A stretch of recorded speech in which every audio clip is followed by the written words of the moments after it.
Alors la Gemara pose la question en disant Amarle Rav Bar Sheva, les Rav Kahana, Rav, le fils de Sheva, pose la question à Rav Kahana, Ve'ima adeavu kulehu, qui te dit que il faut déchirer son vêtement pour chaque mauvaise nouvelle respectivement. Peut-être que c'est uniquement s'il y a eu les trois drames qui se sont déroulés en même temps, à savoir que le Nassi et le Av Beddin sont décédés, et aussi malheureusement, il y a eu une mauvaise nouvelle qui touche la majorité d'Israël. Alors, qui te dit que c'est pour chaque mauvaise nouvelle séparément qu'il faille déchirer le vêtement?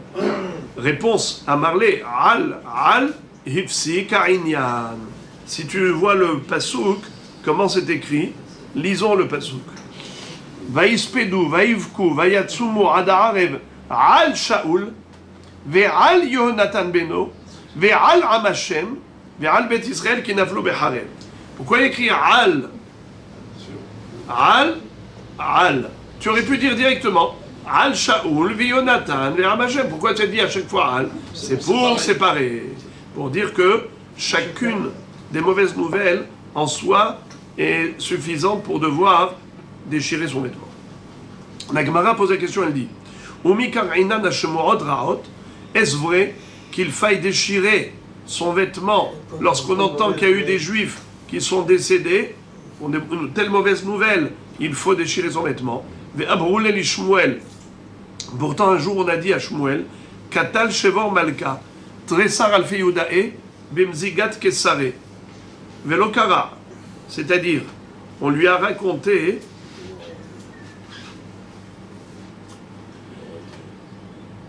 à Shmuel que l'empereur perse avait tué 12 000 juifs dans Mezigat Kesare et il n'a pas déchiré son vêtement. Alors qu'est-ce que c'est que Mezigat Kesare? Il y a ceux qui comprennent Mezigat Kesare, ça veut dire un endroit qui s'appelle Mezigat Kesare.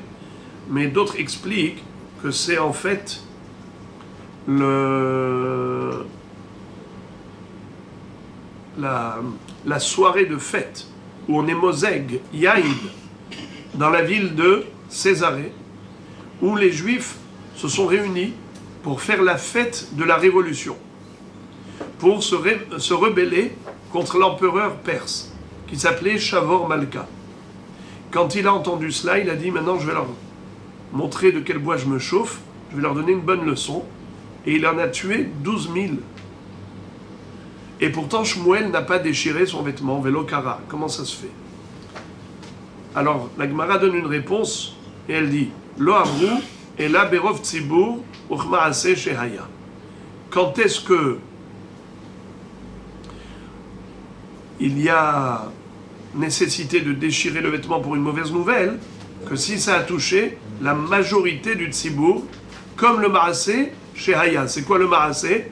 Shaoul, son fils, avec le Am Hashem, la majorité du peuple. Alors il y a ceux qui expliquent que c'est pas que Hasve Shalom, que la majorité du peuple a été tuée. Non. Il dit que la majorité du peuple était témoin du drame. Par exemple, là-bas à ce moment-là, la majorité du peuple était sortie en guerre et ils ont subi une défaite. Qui a subi la défaite? La majorité du peuple. Ou bien il y a ceux qui expliquent que la majorité d'une tribu, ça s'appelle la majorité du peuple. Et c'était, en effet, considéré comme la majorité du peuple quand on a la majorité d'une tribu qui est tombée. Mais là, comme il y avait 12 000, mais pas la majorité du peuple, alors il n'a pas déchiré son vêtement. En plus, que Maaseh Shehaya, comme ça s'est passé. Mais là, c'était, en fait, comme on va voir tout de suite, à cause de la rébellion. Umi Katal Shavar Malka Yehudae, est-ce que Shavor Malka, il a tué des Juifs? Vea Amar les Shavor Malka les Shmuel. Pourtant, un jour, Shavor Malka s'est glorifié devant Shmuel en disant Titili delo katle Yehudi me'olam. Akadosh Baruch Hu, votre Dieu, il va me récompenser parce que moi, je n'ai jamais tué un Juif. Normalement, les rois antisémites se prenait au jeu de tuer des juifs. Moi, je ne l'ai jamais fait. Alors la Gemara dit comment il peut dire une chose pareille, il en a tué 12 000. Hatam inhu garme le nafshayu. Là-bas, ce sont eux qui ont attiré la colère du roi. Ces 12 000, il ne les a pas tués pour rien. Te amarabi ami, les kalietere dem zigat kesare, pakar shura des lotkia. Qu'est-ce que ça veut dire?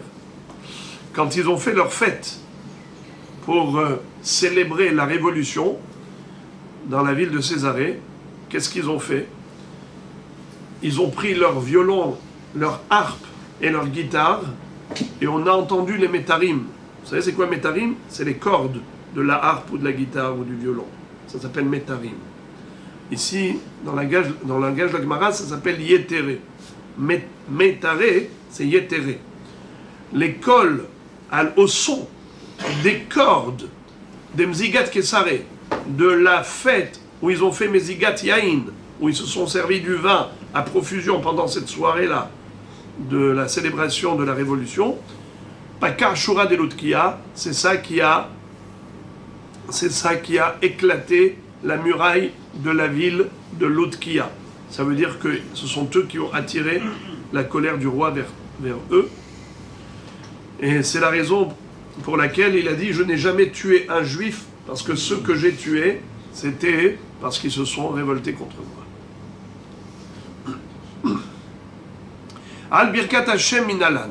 D'où sait-on qu'il faille déchirer son vêtement pour le blasphème du nom de Dieu? Si on a entendu le nom d'Hachem blasphémé. Réponse, Minan Dirtiv, Vayavo Eliakim ben Hilkia, Asher Alabait, Veshevna Sofer, Veyoach ben Asaf Amazkir, El Hizkiyahu, Keroué Begadim. Il y eut une fois un roi qui s'appelait Sanhériv. C'était le roi de Achour. Le roi de Achour avait conquis le monde tout entier. Il avait assiégé Yerushalayim. Et à ce moment-là, il avait son chef d'état-major qui s'appelait Rav Sheke. Certains disent qu'il était même juif converti à la religion assyrienne. Achour, c'est l'Assyrie. L' Assyrie. Achour. Ce Rav Sheke là, ce Rachar Merouchar, il a commencé à défier Israël en disant aux habitants de Jérusalem, vous vous cachez derrière vos petites murailles et vous croyez que vous allez échapper à nos mains puissantes. Mais lequel Dieu a réussi à sauver son peuple de nos mains? On est super puissant. Votre Dieu, comme toutes les autres divinités, ne pourra pas vous sauver de nos mains. Je vous lis le pasuk. Mi bechol Elohei ha'aratzot, asher itzilu et artzam miyadi, ki yatzil Hashem et Yerushalayim miyadi. Donc, il a comparé Dieu aux idoles inertes. N'est-ce pas? Ça, c'était un guidouf, un blasphème du nom de Dieu. Et ceux qui l'ont entendu, ils ont entendu le blasphème du nom de Dieu. Ils sont venus devant Chizkiya, le roi Chizkiya ou Hatzadik, avec les vêtements déchirés. Pourquoi ils avaient les vêtements déchirés, les amis? Parce qu'ils ont entendu le blasphème du nom de Dieu. Je vous lis le pasuk encore une fois. Vayavo Eliakim ben Hilkiya, Asher Alabait. C'est-à-dire Eliakim ben Hilkiya qui était responsable du palais. Veshevna ha-sofer et Shevna le scribe. Veyoach ben Asaf ha-mazkir le secrétaire. El Hizkiyahu, ils sont venus chez le roi Hizkiya, Keroué Begadim avec les vêtements déchirés. Tanoura Banan, la Braïta nous enseigne. Et Hadashomea, que ce soit celui qui a entendu le blasphème. Ve Hadashomea mipi Hashomea, ou que ce soit celui qui a entendu de celui qui a entendu. Ça veut dire il a entendu le témoin raconter. Hayav likroa, celui qui a entendu le blasphème du nom de Dieu de la bouche des témoins, il doit déchirer également comme s'il avait entendu le blasphème lui-même. Ve'aedim enam hayavim likroa, shekvar kar'u beshara shesham'u.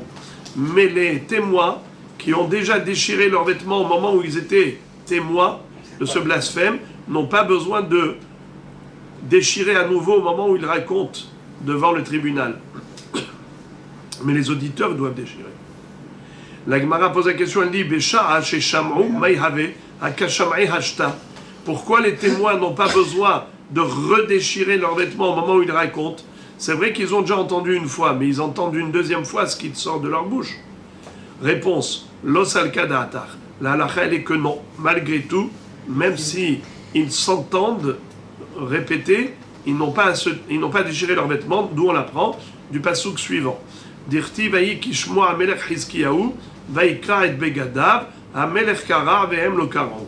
On voit que Chizkiya amelech, quelle fut sa réaction quand il a entendu ce récit, il a déchiré son vêtement, mais eux n'ont pas redéchiré.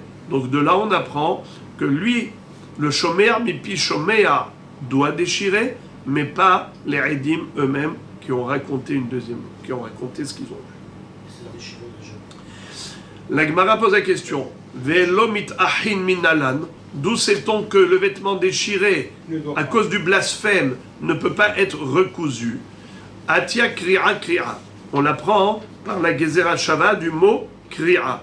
Il est écrit Ko'eb Gadim à propos du blasphème. Il est écrit Vaikraem Lishnaim Kraim à propos de Elisha Navi. De la même façon que Elisha Navi, on a déjà vu qu'il n'a pas le droit de recoudre le vêtement qu'il a déchiré pour son maître Eliaou qu'il avait quitté, n'est-ce pas? Et là-bas d'où on sait qu'il n'avait pas le droit de recoudre, qui est-ce qui se rappelle? Qui est-ce qui se rappelle d'où on sait que Elisha Navi n'avait pas le droit de recoudre? Parce qu'il est écrit Vaikraem Lishnaim Kraim. Pourquoi on a besoin de dire qu'il a déchiré en deux morceaux? Pour dire que ça doit rester deux morceaux. Alors, comme ici c'était pour le blasphème, ainsi il est écrit Kro'eb Gadim, Gezerah Shava. Le verbe Keri'a qui figure dans le blasphème et le verbe Keri'a qui figure dans Elisha Navi, comme là-bas on n'a pas le droit de recoudre, là aussi on n'a pas le droit de recoudre.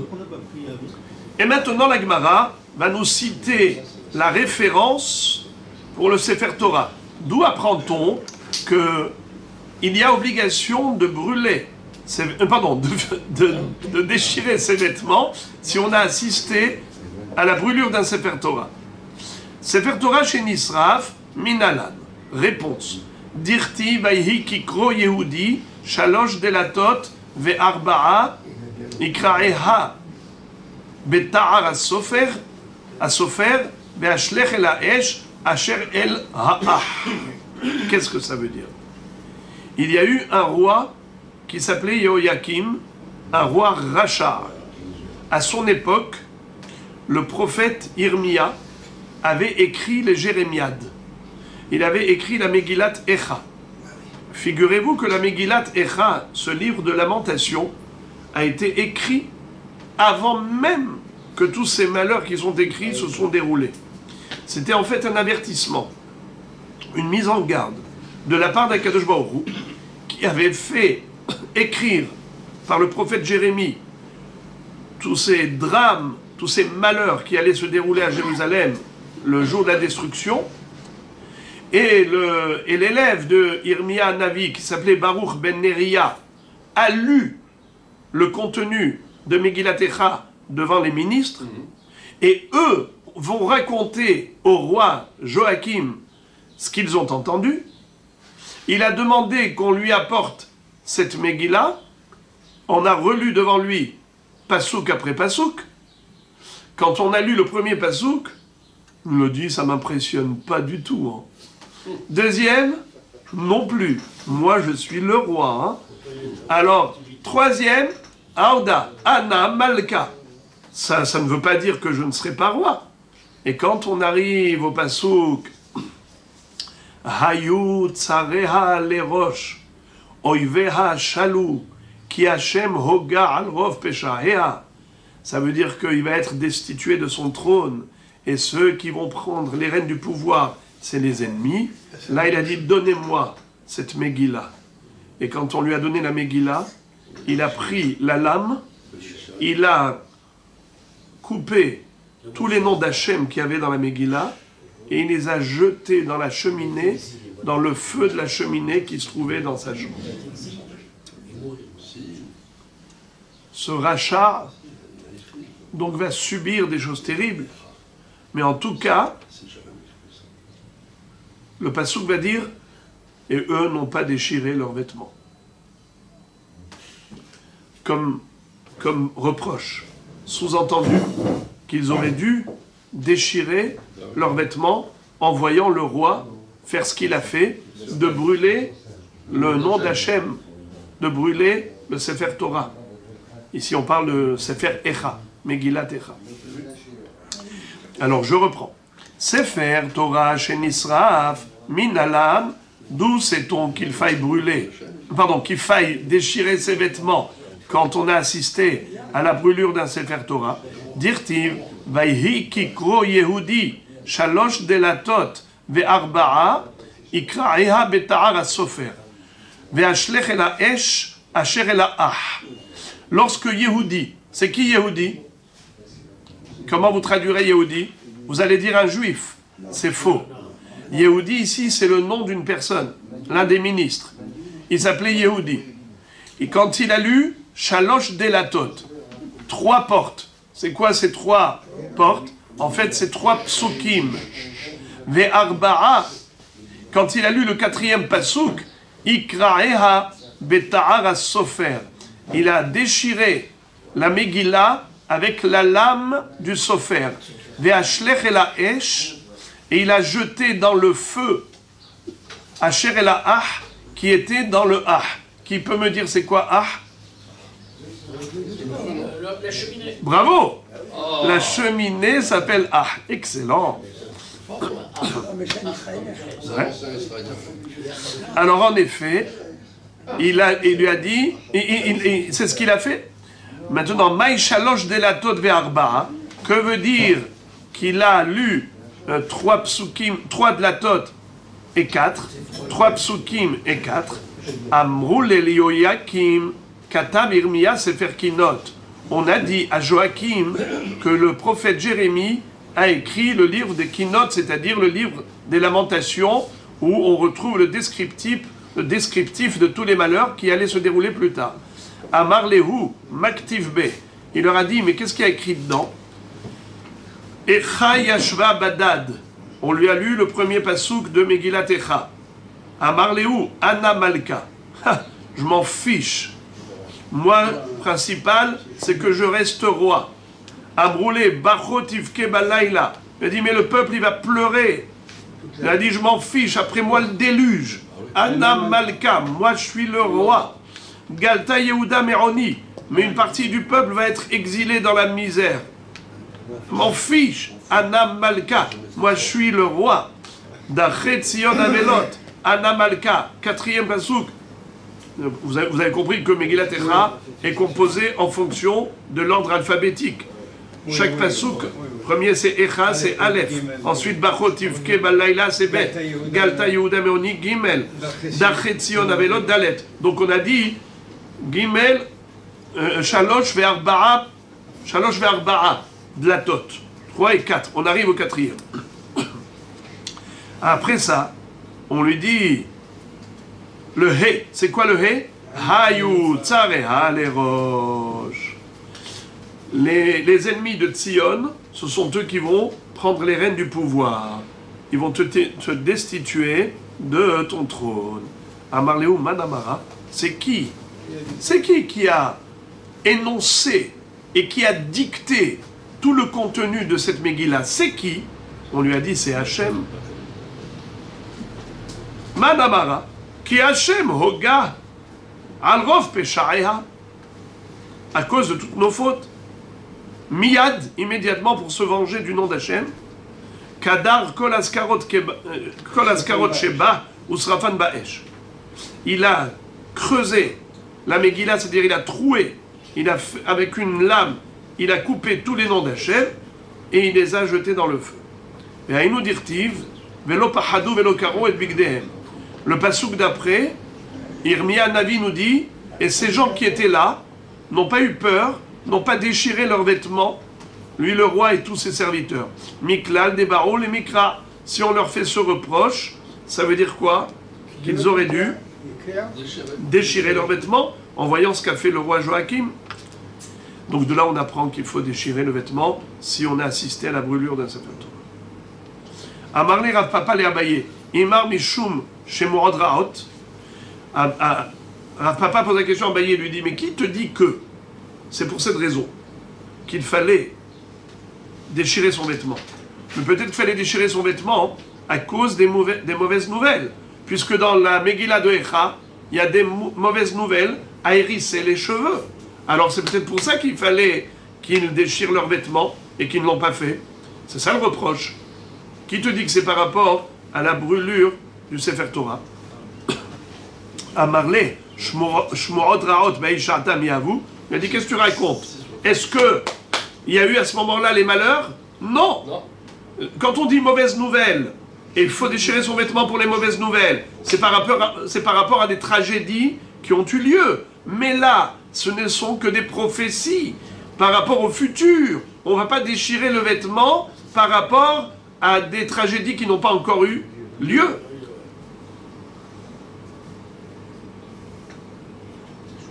Donc forcément, s'il fallait brûler le vêtement, c'était par rapport à quoi? À la brûlure du Sefer Torah. C'était pas Sefer Torah. Le nom d'Hachem qui figure dans Megillat Echa. Donc il y aurait le nom d'Hachem dans la mais ça a été fait. Entre Mezouza et le nom d'Hachem dedans. C'est comme ça qu'il a écrit avant. De la même façon alors. Exactement. Pas seulement un Sefer Torah. Bravo. Pas seulement un Sefer Torah qu'il faut se déchirer les vêtements, c'est pour n'importe quel livre sacré où figure le nom d'Hachem qu'il faut se déchirer les vêtements. Bravo. Amar Rabbi Helbo, Amar Rav Huna. Rabbi Helbo dit au nom de Rav Huna, Aroe Sefer Torah shenikra, celui qui voit un Sefer Torah qui a été déchiré. Hayab likroach shtekriod, ehad al gvil, vehad al ktav. Il doit se déchirer le vêtement pour les deux fois. 2 déchirures dans son vêtement. Ehad al gvil, vehad al ktav. Pour le contenu et pour le contenant. Pour les lettres sacrées et pour le parchemin sacré. Comme il est écrit là-bas à ce propos, après que le roi ait brûlé la Megillah, c'est le rouleau de parchemin, et c'est les lettres qui étaient écrites dedans. Donc nous voyons que la déchirure du vêtement doit être double. Rabotai, voyez-vous quelque chose d'extraordinaire? C'est que le parchemin devient sacré. Alors que le parchemin, qu'est-ce que c'est?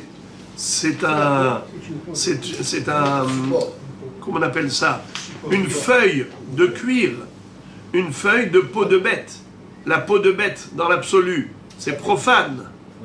Oui, mais c'est l'écriture qui l'a... Bravo. Une fois qu'on a écrit, alors l'écriture rend le parchemin sacré. Mais la question se pose, pourquoi tu déchires le vêtement 2 fois? Pour la sainteté des lettres. Pourquoi tu déchires 2 fois? Non, même pour le parchemin. Mais le parchemin, lui, il était profane. Quoi, il est devenu sacré? Oui. Ah, donc tu dois déchirer 2 fois. Une fois pour les lettres, le contenu, et une fois pour le parchemin, le contenant. Ça veut dire que même le parchemin s'est sacralisé en étant le support de l'écriture sacrée. Ah, bon, à quoi je fais allusion?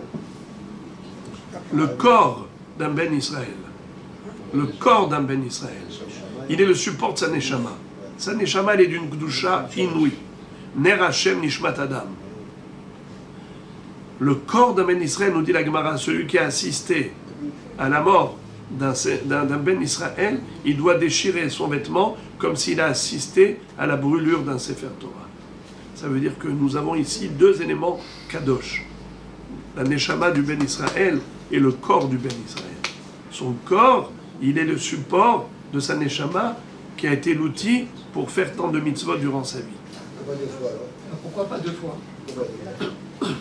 Eh bien, maintenant, on apprend que oui. Que oui. Et hadala ktav, et hadala gvil. Oui. Aïe, aïe, aïe, aïe, aïe, aïe, aïe, aïe, aïe. Rabbi Abba, et Rav Huna bar Hiya, havu yatve. Un jour, Rabbi Abba et Rav Huna bar Hiya étaient assis ensemble. Kam Rabbi Abba, ba'el épanouillé.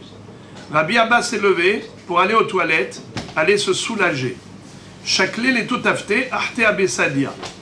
Il a retiré ses totafotes. Qui peut me dire c'est quoi ces totafotes? Les téphilines. Il a pris ces téphilines et il les a retirées avant d'aller aux toilettes et il les a déposées sur un matelas. Qu'est-ce qui s'est passé? Il y avait là-bas un lit qui était à l'extérieur, mais arrive une autruche. L'autruche, elle mange tout et elle voit des téphilines. Elle a failli les avaler. Ils ont réussi à la faire fuir. Amar, hashta ihaybin li shtekriot. Heureusement que j'ai réussi à la faire fuir. Si elle m'avait avalé mes téphilines, j'aurais dû déchirer 2 fois mon vêtement. Pourquoi 2 fois? Pour le contenu et pour le contenant. Amar li min alakha. Il lui a dit, d'où le sais-tu? Moi j'ai eu cette expérience que mes téphilines ont failli disparaître et j'ai été posé la question à Rav Matna. Je lui ai posé la question, est-ce qu'il fallait que je déchire mon vêtement? Et il n'avait pas de réponse. Il m'a répondu, Amarli Achi Amar Shmuel, voici ce que Shmuel nous a enseigné. Lo amru el abizroa ukmaase shehaya. Il lui a dit non, pas du tout. Tu n'avais pas besoin de déchirer ton vêtement. Pourquoi? Le din de déchirer son vêtement pour un Sefer Torah qui brûle, c'est uniquement si c'était fait volontairement par quelqu'un d'hostile. Comme ça s'est passé à l'époque avec Yehoyakim. Le roi Yehoyakim, lui, il a brûlé sciemment, volontairement, le Sefer Torah.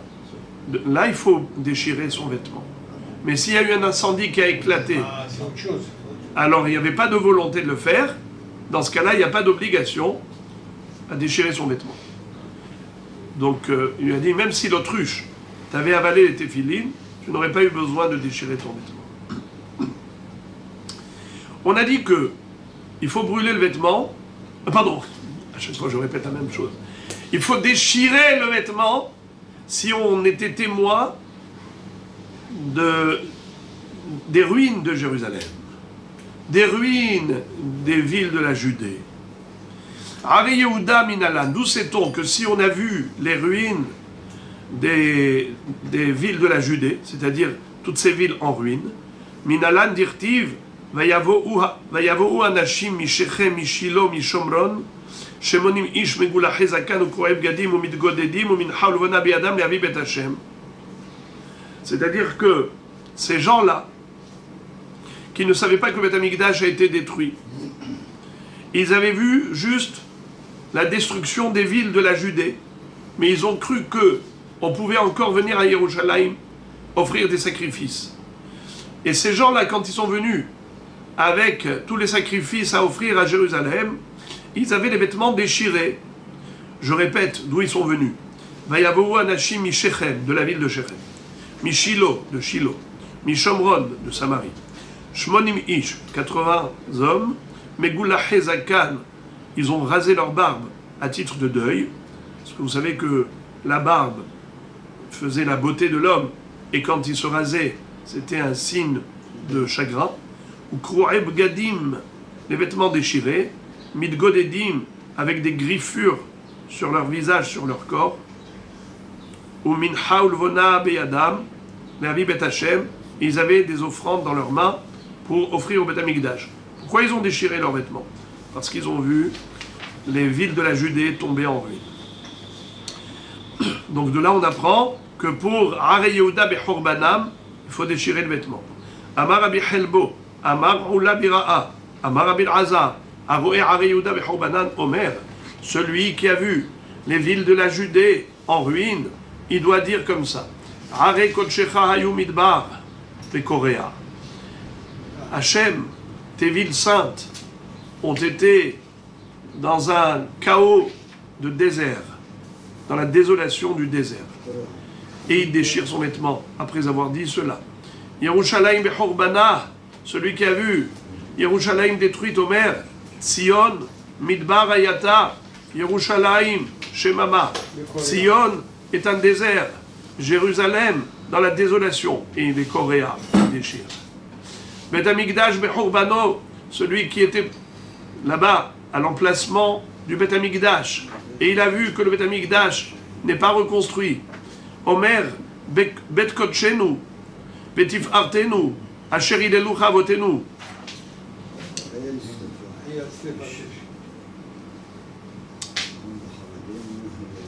Haya lisrefat esh. Chol mahamadenu haya lechorba. Bekorea. Il doit dire notre maison sacrée, notre maison glorieuse, notre gloire. Cette maison dont nos ancêtres nous ont raconté tellement de gloire à son propos a été consumée par le feu. Notre joyau a été détruit. Bekorea. Korea la Migdash ou Mosif. Ad Yerushalayim. La Gemara dit, Urminu, il y a une contradiction. Pourquoi? Il est écrit dans une braïta. Dans une braïta, il est écrit Ehad ha-shomer ve'ehad ha-ro'eh kevan she'egia letzofim Korea ve'Korea la Migdash bifnei atzmo ve'ad Yerushalayim bifnei atzma. Ça veut dire que il y a ici une contradiction. Lorsque tu lis la deuxième braïta, tu vois qu'il faut faire deux kri'ot. Une kri'a pour Jérusalem et une kri'a pour le Bet HaMikdash. Korea al-Mikdash bifnei atzmo, al-Yerushalayim bifnei atzma. Alors pourquoi dans la Mishnah il est écrit Korea al-Mikdash ou Mosif al-Yerushalayim? Quelle est la traduction du mot Mosif? Mosif, ça veut dire rajouter. Ça veut dire que la même déchirure du vêtement qui a eu lieu pour le Mikdash, il suffira de rajouter pour Jérusalem. Or, dans la Braïta, il est écrit que non, on ne rajoute pas dans la déchirure. Il faut faire une deuxième déchirure séparément. Alors, je répète encore une fois. Celui qui a entendu parler de la destruction du temple, qui était contemporain, il a vécu à cette époque, il doit déchirer, même s'il n'a pas vu. Il a entendu que le Bet HaMikdash a été détruit, il doit déchirer le vêtement. Et Hadaroé, ou bien celui qui a été témoin visuel des ruines du Bet HaMikdash, de l'endroit, l'emplacement où il a été détruit, Kevan Shegia la Tzofim, dès qu'il arrive à un endroit qui est proche de Jérusalem, où à partir de ce moment-là, on peut voir l'emplacement, le mont Scopius par exemple, ou n'importe quel endroit duquel on peut voir, Korea, il doit déchirer. Mais Korea, la Mikdash v'nei atzmo, en Yerushalayim v'nei atzma. Tu vois qu'il faut deux déchirures. Pourquoi la Mishnah a dit une seule? La Kashia. Ha de paga be Mikdash beresha, ha de paga be Yerushalayim beresha. C'est-à-dire, la Baraïta qui nous dit que il faut deux kraïm, c'est deux kraïm différents, c'est quand il a vu d'abord Jérusalem. Et ensuite il voit le Bet HaMikdash. Alors à ce moment-là, c'est sûr qu'il faut une nouvelle déchirure pour le Bet HaMikdash. Mais lorsqu'il a vu le pire, c'est-à-dire le Bet HaMikdash détruit, et ensuite il a vu Jérusalem, c'est moins grave, alors à ce moment-là, il fait que rajouter dans sa déchirure. Je répète. Si la personne est arrivée en hélicoptère, si la personne est arrivée en voiture fermée, dans un carrosse fermé, et on l'amène directement devant le temple, la première chose qu'il a vue, c'est la destruction du temple, c'est-à-dire l'emplacement, l'esplanade du temple. Il a vu là-bas où il y a malheureusement, comme de nos jours, à la place du Bet HaMikdash, il y a là-bas ce qu'il y a, n'est-ce pas? Shu'alim, il est choubo, vous connaissez l'histoire, pas l'histoire, le pirouche. Al-Har Tzion Sheshamem, Shu'alim il est choubo. Le mont Sion qui est dans la désolation, il y a des renards qui circulent là-bas. C'est quoi ces renards? Shu'alim, c'est les mêmes lettres que Ishmaël. Les renards qui circulent là-bas, c'est les Ishmaélim qui circulent là-bas. Shu'alim il est choubo. Celui qui voit ça, eh bien, il doit déchirer son vêtement. Nachon, eh bien, s'il a vu ça d'abord, et ensuite, maintenant, il fait marche arrière, il est bien vers Yerushalayim, il est suffisant de rajouter dans la même déchirure encore une déchirure pour Yerushalayim. Mais c'est la même déchirure qui est agrandie. Mosif à Yerushalayim. Mais si il est rentré normalement, d'abord à Jérusalem, il a déchiré déjà son vêtement pour Yerushalayim, quand il arrive et qu'il voit là-bas près du Kotel, il voit l'esplanade du temple et que le temple est détruit, alors à ce moment-là, il fait une deuxième déchirure. Pas qu'il rajoute, il doit faire une nouvelle déchirure dans le vêtement. Et non,